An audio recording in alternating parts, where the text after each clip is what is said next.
So we have already doing 8.2. Today we are going to start with 8.2, question number 6. Suppose X is the waiting time in minutes for a bus and its PDF is given. Find the probability that the waiting time is between 1 to 3 and waiting time is more than 4 minutes. Don't you think it is the same type of problem? Yes, student?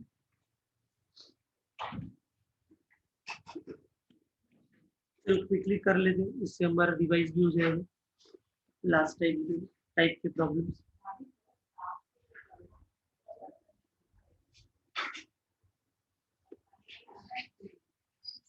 Six F दिया है वो तो question है. fx is 1/5 for 0 less than x less than 5 equal to 0 otherwise. Okay, तो first problem है waiting time between 1 and 3, मतलब 1 से बड़ा 3 से छोटा. अभी तो सिंपल है ना, 1 to 3 इंटीग्रेशन. fx क्या है 1/5, तो fx की जगह 1/5 लिखा. अभी 1/5 कांस्टेंट है, कांस्टेंट इंटीग्रेशन के बाहर आ जाता है, तो किसका इंटीग्रेशन बचेगा? ओनली dx का, यानी 1 dx का. 1 का इंटीग्रेशन x होता है, तो स्क्वायर ब्रैकेट के अंदर x लिखने का 1 2 3, फिर एक बार अपर लिमिट पुट करने का 3, lower limit 1, 3 minus 1 2, so your answer is 2/5. I hope सबको ये समझ में आया फर्स्ट क्वेश्चन.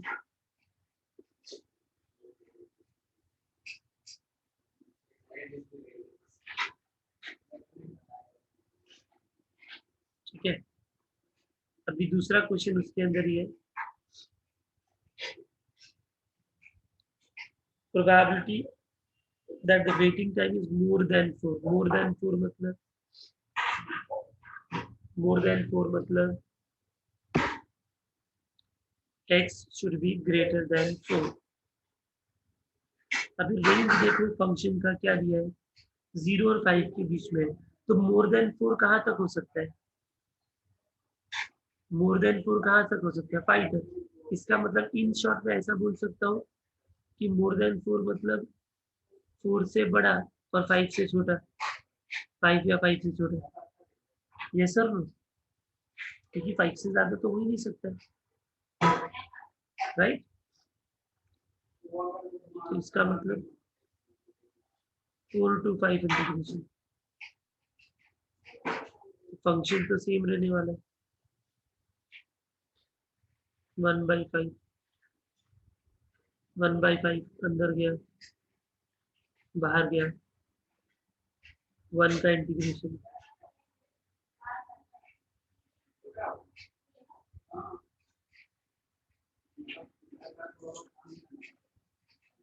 x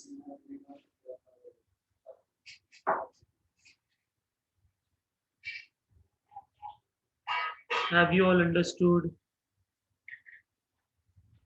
सबको समझ में आ गया दोनों problem? Very simple.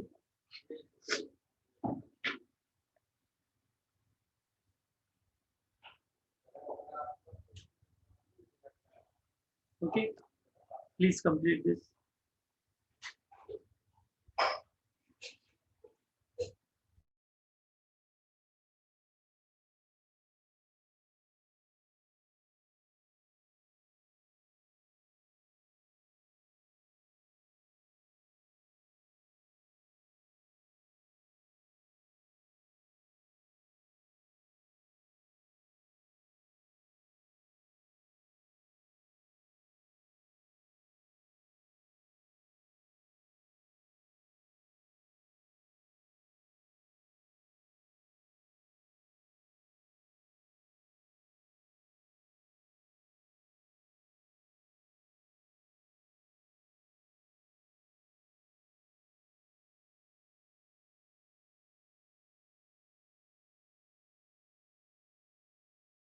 Let me know if it is done.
Done everyone? Only one student has replied. बाकी लोगों का क्या है? हो गया? रिप्लाई करो, मैं वेट कर रहा हूँ आपका. 8th problem now.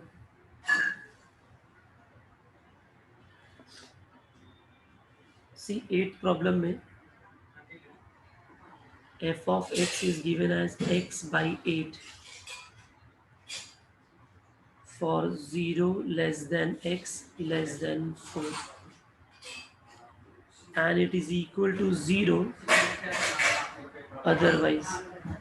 ठीक है, ध्यान से देखना. पहला क्वेश्चन है find the expression for CDF of x. अब ये पहली बार हम लोग CDF पढ़ रहे हैं. मैं आपको सिंपल और शॉर्टकट मेथड बताता हूँ CDF का कैसे करते हैं. CDF of x, f of x is denoted by capital F of x. CDF is denoted by capital F of x and it is integration of small f of x. यहाँ तक पहले समझिए.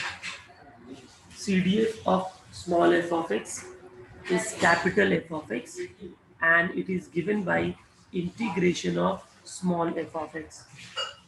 And the limit of this integration is always, जो question रहेगा एक otherwise का condition होगा और एक ऐसा कंडीशन होगा. इस कंडीशन में जो लेस देन वाला कंडीशन है x के साथ लेस देन कंडीशन कौन सा है? 0 less than x. 0 less than x, तो उसका लिमिट लेने का 0 टू x.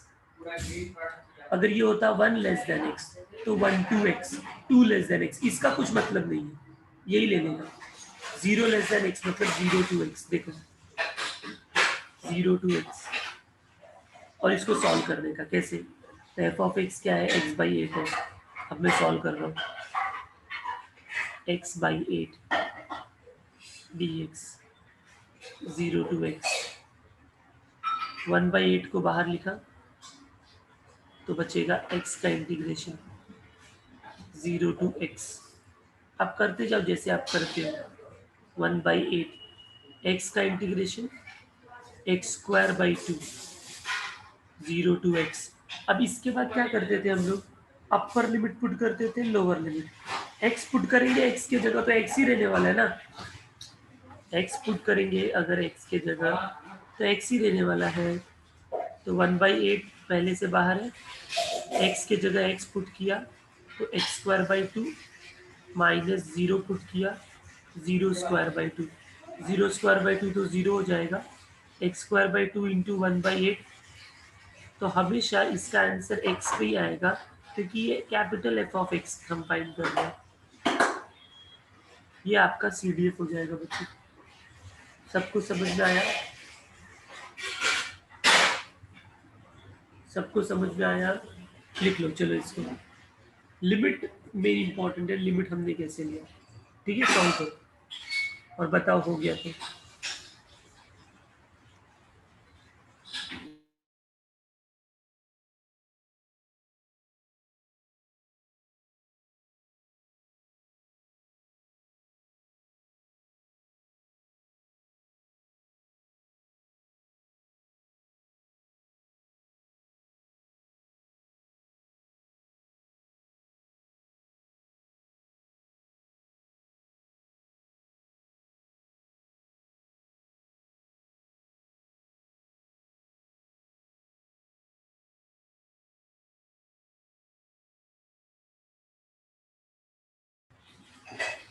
रोहित का क्वेश्चन है x²/2 कैसे आया। x का इंटीग्रेशन है ना, वो हम लोग ने फॉर्मूला पढ़ा ना x⁻n का, सर ने कराया रहेगा, x⁻n+1/n+1। तो जब हम वो लिखते हैं x का इंटीग्रेशन, इसका मतलब वो x⁻1 का इंटीग्रेशन हो गया ना। तो x⁻1 क्या होता है, x⁻1+1 2। समझा रोहित?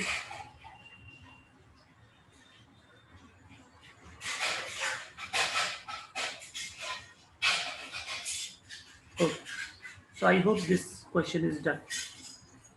अभी इसके अंदर एक सेकेंड क्वेश्चन पूछा है,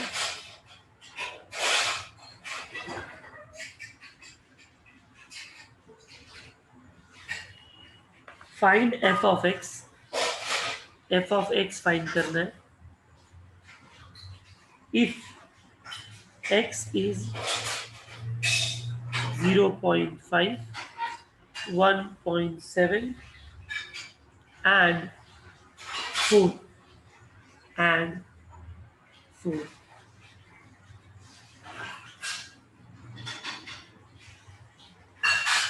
यहाँ पर क्वेश्चन में करेक्शन है, ये 5 की जगह 4 है स्टूडेंट, क्योंकि जो पीछे आंसर दिया है उसके अकॉर्डिंगली ये 4 आना चाहिए। पिछले सब में मिहिर का क्वेश्चन है 0/2 कैसे आया।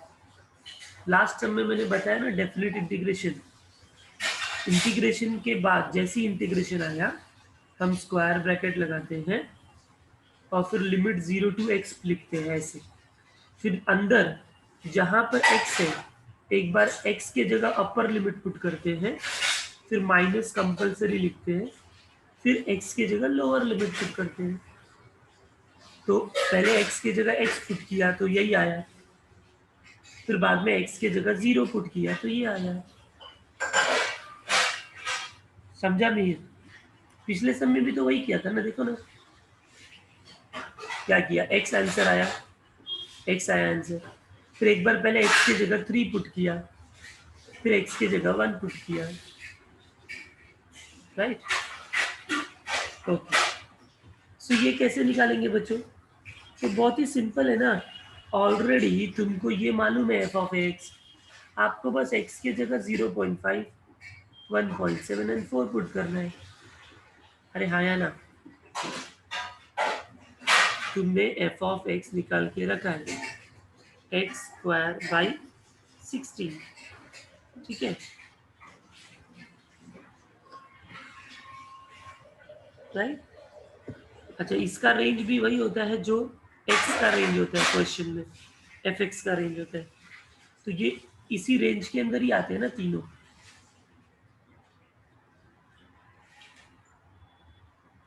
राइट। तो हम सब्स्टिट्यूट कर देंगे,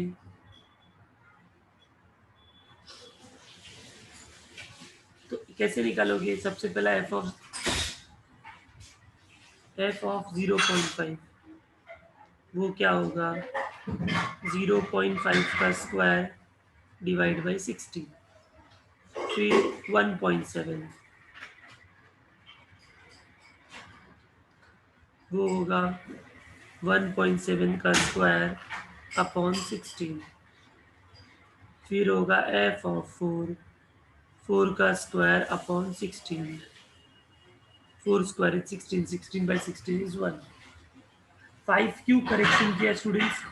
क्योंकि अगर 5 होता तो उसका आंसर 0 हो जाता, क्योंकि उसमें उसको हम इसमें सब्स्टिट्यूट करके नहीं सॉल्व कर सकते। यस, बिकॉज उसका रेंज ही 0 to 4 है।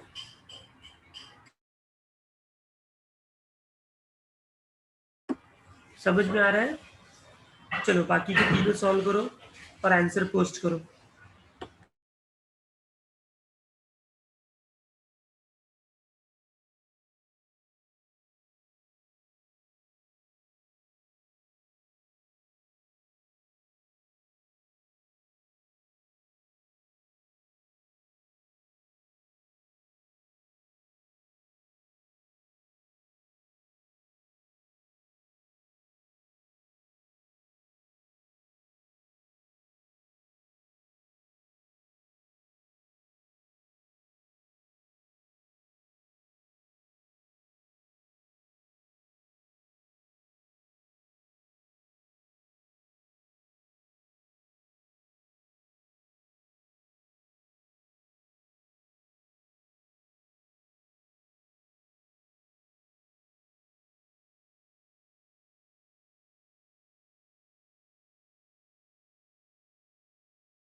Okay, few of you are getting the answer for the first one.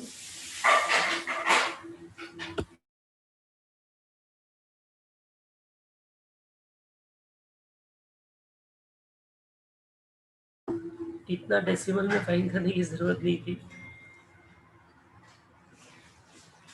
0.5 मतलब 1/2 होता है, तो 1/2 का स्क्वायर 1/4 अपॉन 16, तो ये हो गया 1/64, और 17 का स्क्वायर 2.89 अपॉन 16। क्योंकि since log is not given ना, तो हम लोग इधर भी आंसर स्टॉप कर सकते हैं। और लास्ट का तो मैंने बताया ही 1। ओके,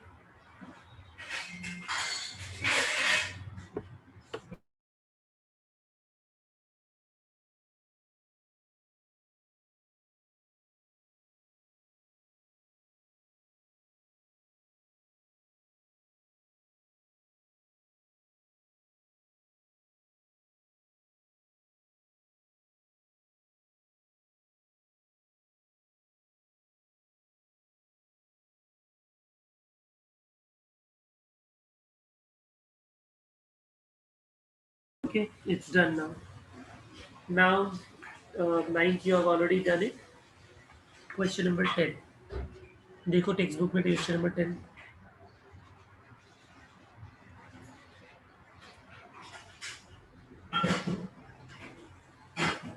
10 में लिखा है a random variable x has a PDF f of x is equal to c by x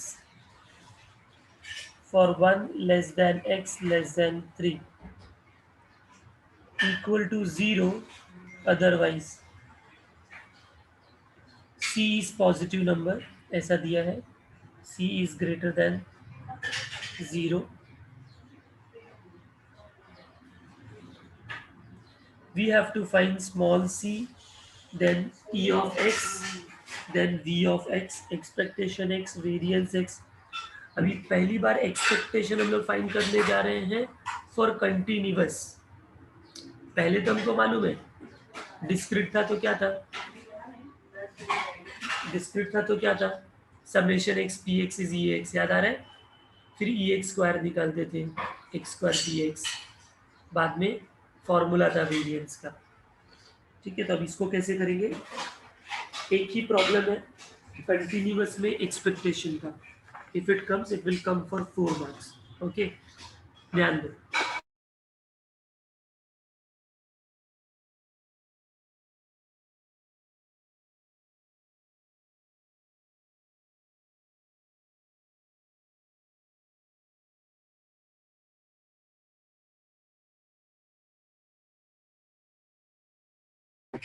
yes.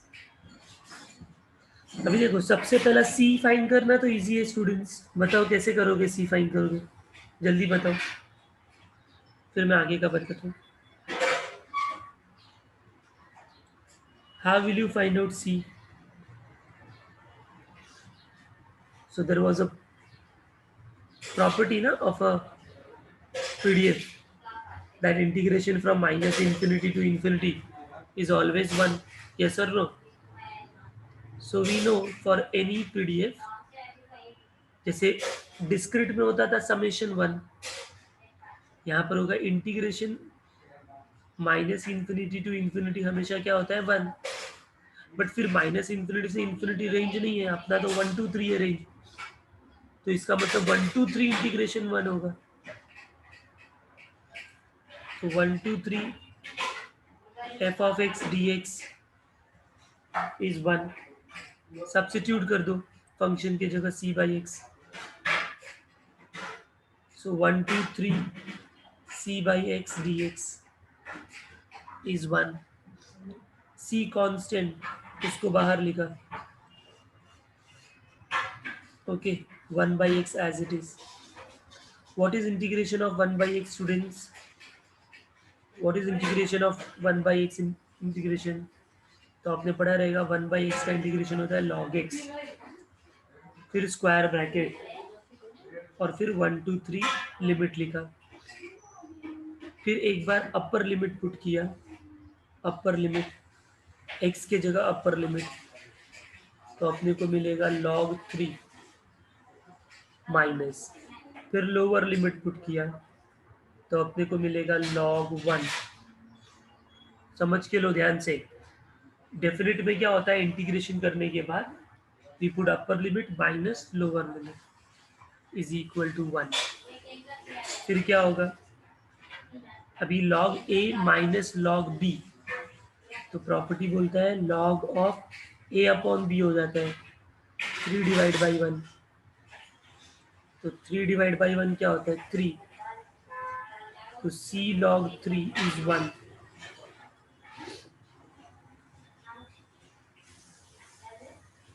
Yes, everyone understanding this?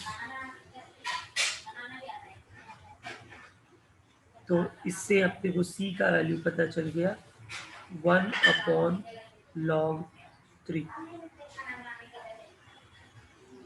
Clear सबको? ये फर्स्ट पार्ट पहले नोट करो, चलो इतना सॉल्व करो।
Is it done, students?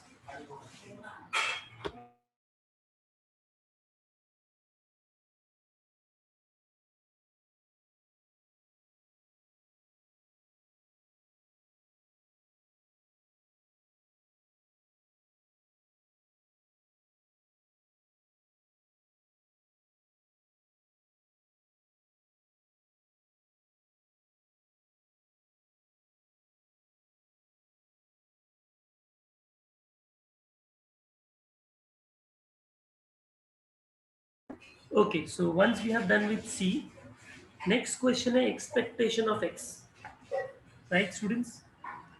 तो हम जब डिस्क्रीट होता था तो अगर आपको याद होगा कि हम लोग एक्सपेक्टेशन एक्स का फॉर्मूला लिखते थे। एक्सपेक्टेशन एक्स होता था समेशन एक्स पी एक्स, ऐसा ही होता था। अभी क्वेश्चन में चेंजेस क्या होगा स्टूडेंट? एक्सपेक्टेशन एक्स तो वही रहेगा, समेशन की जगह इंटीग्रेशन एंड पी एक्स की जगह स्मॉल एक्स।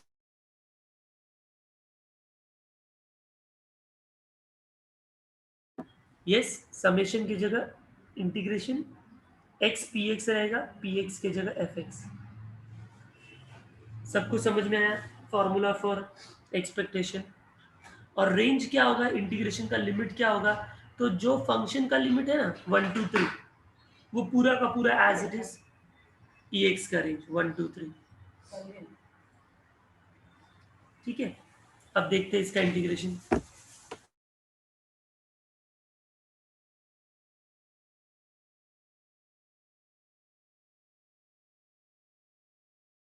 एक्स की जगह एक्स लिखा, एफ ऑफ एक्स कितना दिया हुआ था, c by x, right? C by x, तो सी बाई एक्स लिखा, डी एक्स। ऐसे भी सी कांस्टेंट है, can be taken out and x x gets cancelled from here. ठीक है, तो फिर क्या हो जाएगा ये,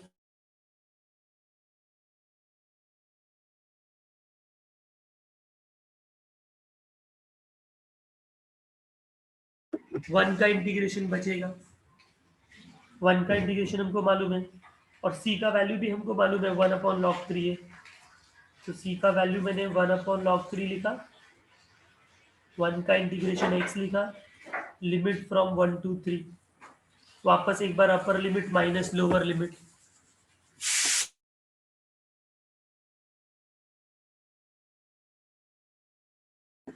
अपर लिमिट 3 माइनस एक्स के जगह फिर 1, 3 minus 1 2, so your answer will be 2/log 3. This is expectation of x. Have you all understood?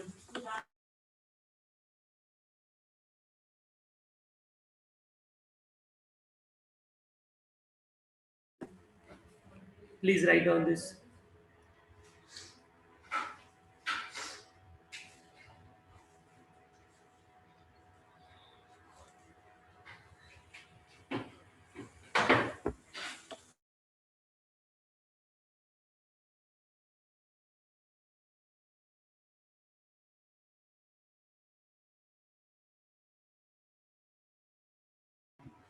तो ये तो हुआ एक्सपेक्टेशन ऑफ एक्स, बट हमको वेरिएंस भी फाइंड करना है ना। तो वेरिएंस के लिए हमको एक्सपेक्टेशन एक्स स्क्वायर भी निकालना पड़ेगा, यस और नो? तो जिसका भी हो जाएगा वो एक्सपेक्टेशन एक्स स्क्वायर का फॉर्मूला क्या था, समेशन, जिसको हमने रिप्लेस किया इंटीग्रेशन से, एक्स स्क्वायर पी एक्स था, यहाँ पर लिखेंगे एक्स स्क्वायर एफ एक्स। तो आप समझ जाओ चेंजेस क्या क्या होगा इसमें और इसमें। यहाँ पर एक्स स्क्वायर होगा तो एक एक्स बचेगा, फिर एक्स का इंटीग्रेशन एक्स स्क्वायर बाई 2 होगा। सॉल्व करो और बताओ मुझे एक्सपेक्टेशन ऑफ एक्स स्क्वायर क्या आ रहा है, कम ऑन।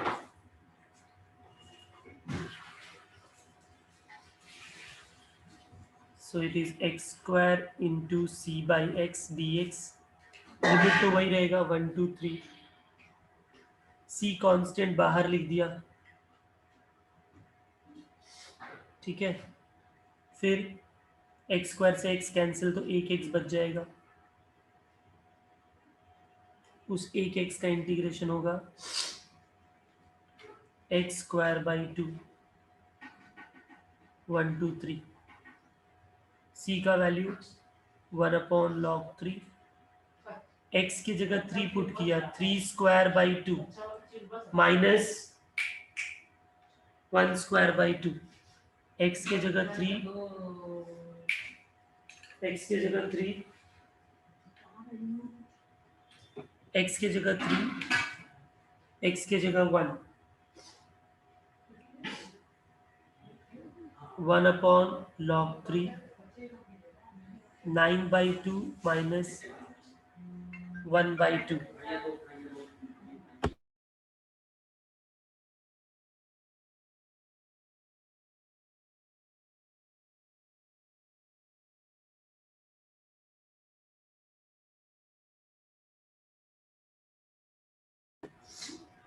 यस, इसको सॉल्व करेंगे, 9 माइनस 1 8, 8/2 4 हो जाएगा।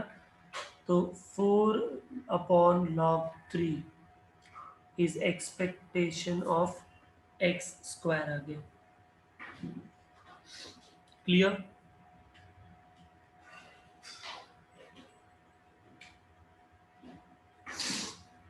सबको समझ में आया ये दोनों, एक्सपेक्टेशन एक्स स्क्वायर?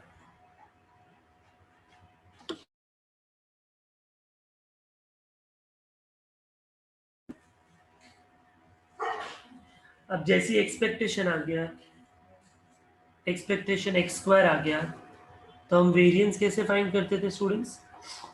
तो वेरिएंस ऑफ एक्स का फॉर्मूला होता था expectation of x square minus expectation of X the whole square, right?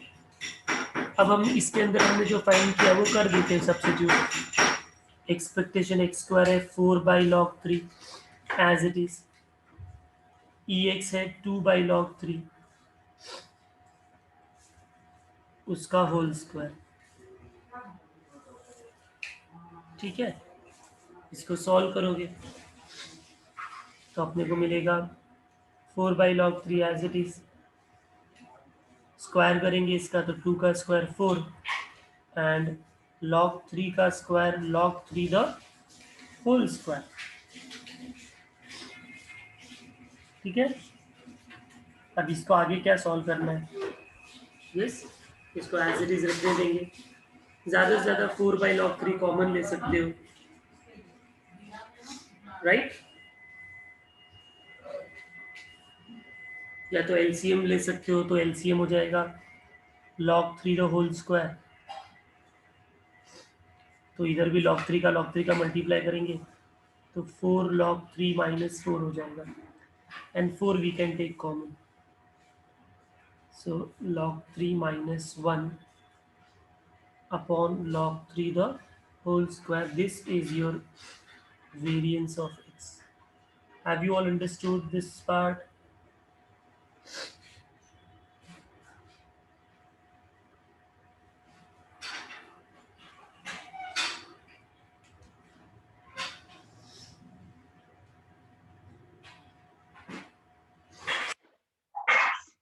So हमको c फाइंड करना था, ex फाइंड करना था, vx फाइंड करना था। इसके बाद उसने कैपिटल एफ एक्स भी बोला है। तो अभी मैंने थोड़ी देर पहले कैपिटल एफ एक्स बताया था कैसे करना होता है। इंटीग्रेशन करना होता है स्मॉल एफ एक्स को फ्रॉम जो उसका लोअर लिमिट दिया रहेगा वो। तो क्वेश्चन पे आ जाओ, बताओ क्या रेंज होना चाहिए?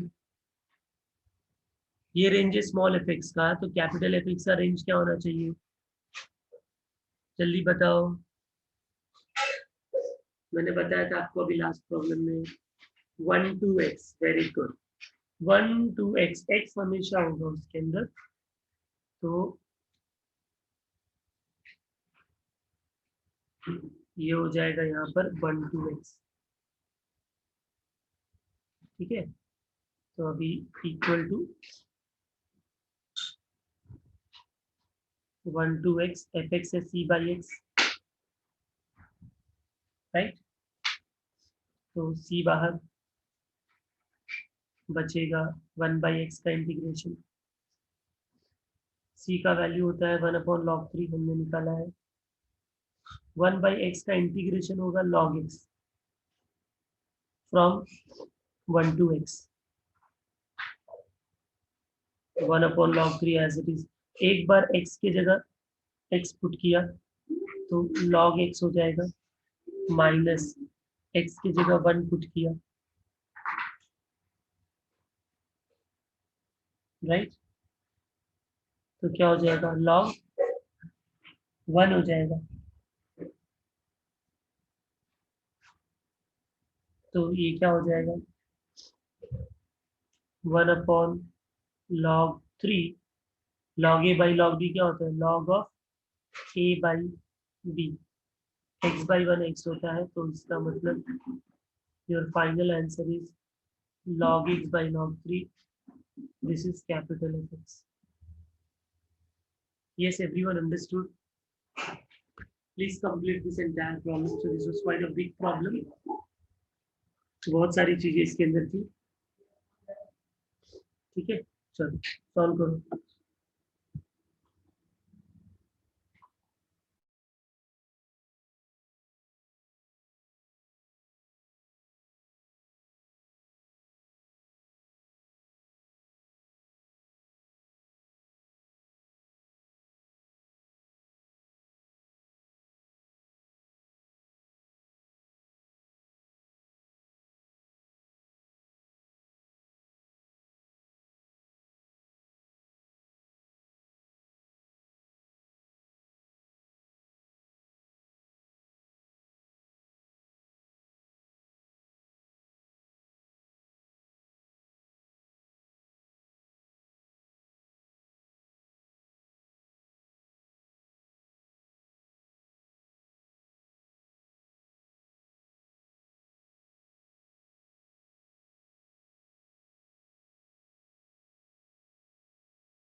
Let me know if it is completed, students. Okay.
Chinmay explain last time कि वो अदरवाइज जीरो का मतलब क्या होता है।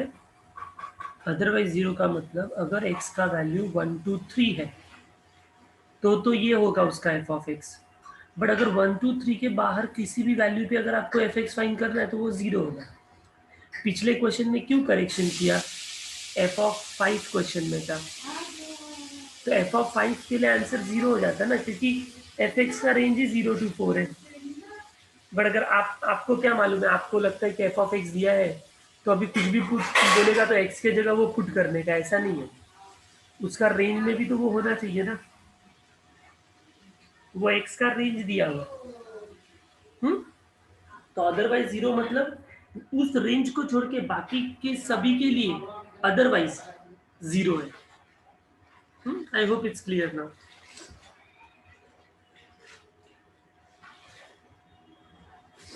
So this is your question number 10, students. I hope everyone would have completed this.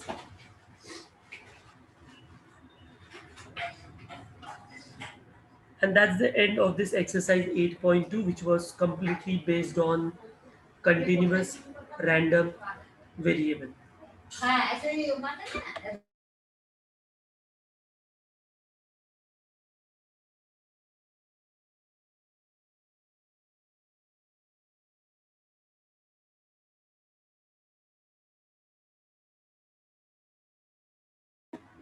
Okay, so now moving ahead. So actually the probability distribution gets completed here. Now the next two exercise is based on two different concepts. One is called as binomial distribution and next is called as Poisson distribution. Okay, so they're very simple and small exercises. Let us first understand what are these concepts of binomial and Poisson distribution. First, we will understand binomial distribution. Before we study binomial distribution, there is a terminology which is called as Bernoulli trial. Bernoulli trial. Now, what is Bernoulli trial, students? Any trial, any experiment which has exactly two outcomes. How many outcomes, students? Two outcomes only.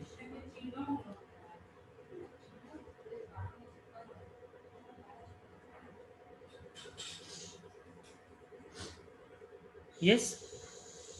तो अगर किसी experiment में केवल दो ही outcome होते हैं तो हम लोग उसको क्या बोलते हैं? बर्नौली ट्रायल बोलते हैं. For example, tossing a coin. Now when we toss a coin, हमारे पास दो ही आउटकम है ना, हेड है या तो टेल है. हम एग्जाम देते हैं, दो ही आउटकम है, पास है या फेल है, राइट?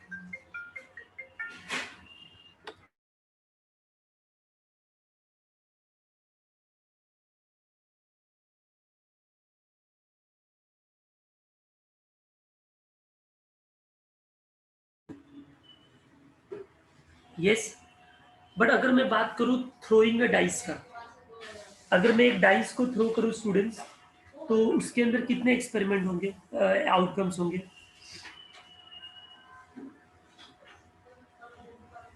यस, 6 होंगे. आप लोग ने 6 क्यों बोला?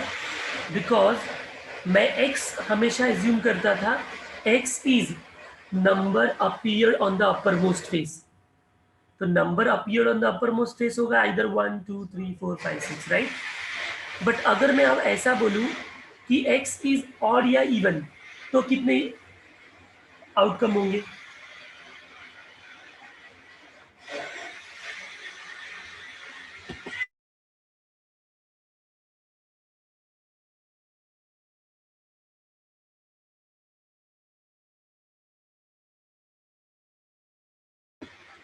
दो ही होगा ना, तो क्योंकि बिकॉज द नंबर्स जो आएंगे या तो वो ऑड होंगे या तो इवन होंगे. यस और नो? तो it depends on x. X मैंने क्या एज्यूम किया है उसके अकॉर्डिंगली होगा ना. एक्स अगर number appeared on the upper most face है तो वो 6 होगा. बट अगर x is number of odds है, नंबर ऑफ इवेंट्स है, तो फिर तो वो 2 ही हो जाएगा ना. तो ऐसे एक्सपेरिमेंट्स को हम लोग बर्नौली ट्रायल बोलते हैं. बट जब हम इस बर्नौली ट्रायल को रिपीट करते हैं for number of times, n times for example, मतलब tossing a coin is a Bernoulli trial. But if I toss a coin 10 times, then that x becomes, the random variable becomes binomial distribution.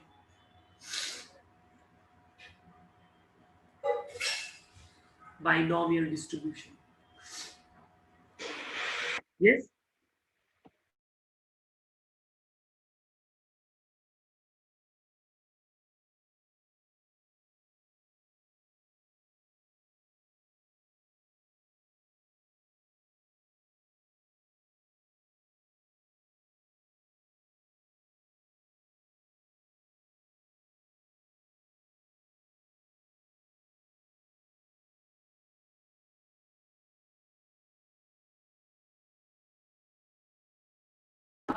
Yes. So binomial distribution में क्या होता है? Bernoulli trial ही होता है, but वो n times repeat होता है. उसको हम लिखते कैसे स्टूडेंट्स? सपोज क्वेश्चन में जो हमारा वेरिएबल है x जो वेरिएबल है, ठीक है, हमको समझ में आ गया वो बर्नौली ट्रायल है और n टाइम्स रिपीट भी हो रहा है, तो हम उसको इस तरीके से लिखते हैं एक्स फॉलोज, इसको हम रीड करते हैं follows, x follows binomial distribution, उसका बी लिखेंगे, विथ टू पैरामीटर्स, दो पैरामीटर है, एक है एन, एन क्या है कि मैं एक्सपेरिमेंट को कितनी बार रिपीट कर रहा हूँ, और दूसरा होता है पी, वो जो दो आउटकम होंगे ना बच्चों, उसमें से एक आउटकम को मैं सक्सेस अज्यूम करूंगा। ठीक है, कि जैसे हेड या टेल है, तो मैं हेड को सक्सेस अज्यूम कर लूंगा, तो टेल ऑटोमेटिकली फेलियर हो जाएगा। इट्स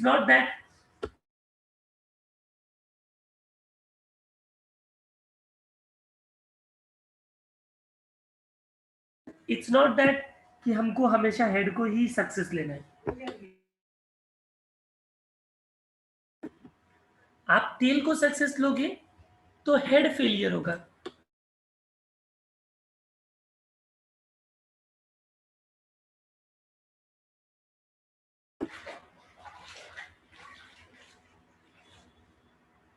ना, ये तो हुआ notation.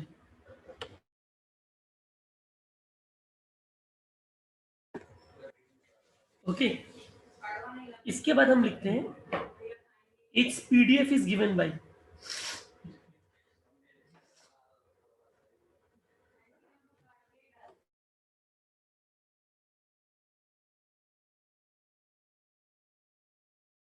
Just a minute Suraj.